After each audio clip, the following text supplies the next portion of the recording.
Now, all this alien thing is fine, except for one thing. Alien takeover is a serious threat. Kept totally out of the public view, off the surface, I'm sure the underground bases, without question, are being used as a place to house alien takeover. Alien takeover means the implementation of a one-world government. Direct opposite of constitutional law. Direct opposite of freedom of choice, freedom of religion, other freedoms that go with it. Right to bear arms. We are the militia of the United States. Every single person who believes in the Constitution of these United States and its Bill of Rights is a militia member. Are we going to tolerate what we've heard from Ruby Ridge? Are we going to tolerate what we've heard from Waco? Are we going to tolerate that a fertilizer bomb blew 6 sub-basement floors? And I'm telling you something about sub-basement floors of a World Trade Center.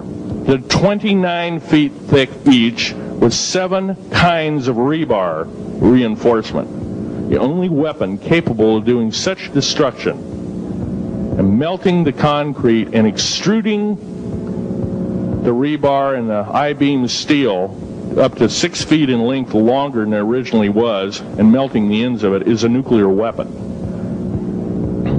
Now, the people they have in custody as fall guys may have been able to produce weapons and bombs and kill rabbis in New York, but I hate to tell you this, they did not have anything to do whatsoever with the World Trade Center bombing. The only thing used was a construction nuclear weapon. It was housed at Mather Air Force Base, the only place such things are kept. Incidentally, about Mather Air Force Base in Oklahoma City, Mather Air Force Base trucks were seen 2 weeks before the Alpha P. Murrah building got blown to pieces. Strange. I don't believe in coincidences. They're non sequitur. They cannot be proven mathematically, etc., etc. So they don't exist. However, Oklahoma City bombing, a fertilizer, and a fuel oil bomb. Give me a break, folks. You can blow that one by my ears, but I'm not a dummy, and neither are you. Neither is anybody in this room. We've been lied to, and the lies have got to stop, and they must stop immediately. If our public officials cannot tell us the truth, then they cease to be public officials, and they are automatically guilty of treasonous acts and should be tried and convicted, and if necessary, jailed, whether it be house arrest or otherwise, before they can do any more damage.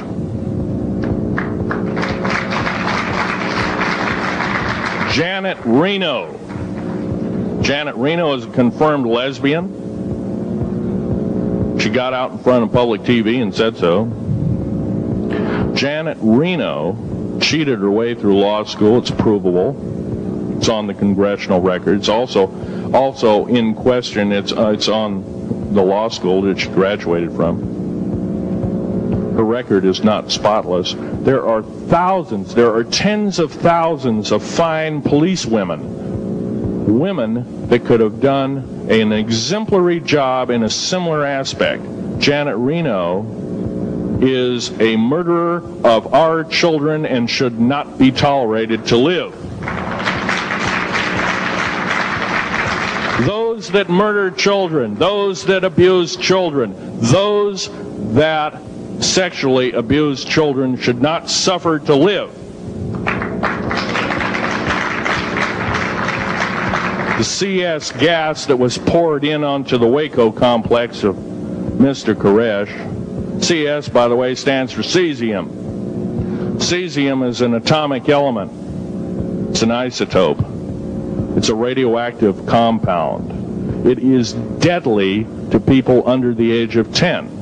Take one breath and their lungs are singed and they die in 72 hours or less. They poured that gas continuously for 48 hours on that compound. No, I don't believe in a lot of things. I don't believe anybody is that wicked that you have to kill them 100-fold over after they're dead. But this is the mentality of the people now ruling as kings and queens over us, and it must stop. If we allow another election to go by with the same ilk in the White House, we have only ourselves to blame. Now, this room isn't going to change the outcome of an election. I personally believe, I don't believe there's going to be another election. I believe martial law is going to hit this country before that happens. The way things are going.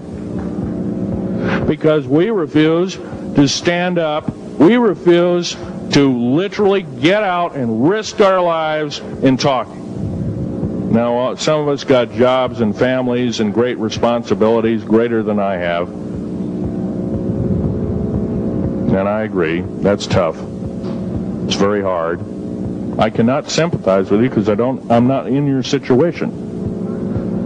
I have a young family. I have an ex-wife and child. Defense Intelligence Agency goons tried to kidnap my daughter not too long ago.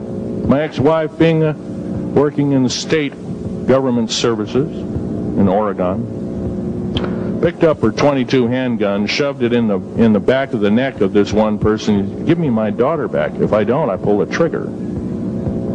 Gave the daughter back. Good choice. Now, the remark that my ex-wife had to say to this individual was, if I ever see you again in any way, shape, or form, I will kill you on sight. You're an abuser of children, therefore I suffer to you that you should not live. By the way, she threatened a federal agent. She should be in jail, blah, blah, blah. Nothing like that's happened. These people don't want publicity. I shot a federal agent 16 days ago. Shot him dead when I was bleeding to death with a shoulder wound that he'd shot me. He had shot at a retired FBI agent who theoretically carries the same covering as a Secret Service agent. Got protection forever. He's a cop forever, federal cop forever. Now, that doesn't mean a whole lot. I made a report and went to the FBI. Do you realize, you know what they said? They said, things like this happen, Mr. Schneider. We don't either believe you, I'm using that as my own italics, or we don't give a damn. Now, something's wrong here. I'm not reading this right. I defended myself to the best of my ability. I was hoping I could go through life without doing such a thing. And maybe some of you have actually defended your own life in a similar fashion. It's very sad you have to shoot or kill somebody. Maybe some of you were police officers and have had to do the same. And I don't know if you ever kill a human being, you're never the same as a person who never has killed a human being. It is with you for the rest of your days. Whether you do it in war, whether you do it in murder, whether you do it in self-defense, you have taken one of God's holy creations off this planet. And there is a void there. And I feel that, and I'm very sorry for that. But I had to defend myself. Otherwise, I wouldn't be here. My message must continue. I'm doing it on my own money. And I'll continue to do it. As long as it takes. As long as I've got to live. I've got cancer. I'm dying.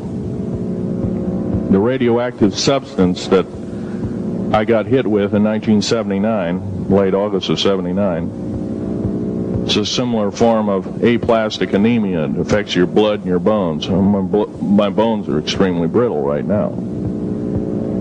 No cure. The government never told me about that, by the way. Now, to sum up everything in this talk, there's going to be a few questions. I'll answer as many as I can for the next speaker. However, I want to sum up and say that every one of you in this room is a participant in secret things, and you're very brave indeed, and you should all turn around to one another and shake each other's hand and say thank you for being here. Would you please do that and greet your neighbor?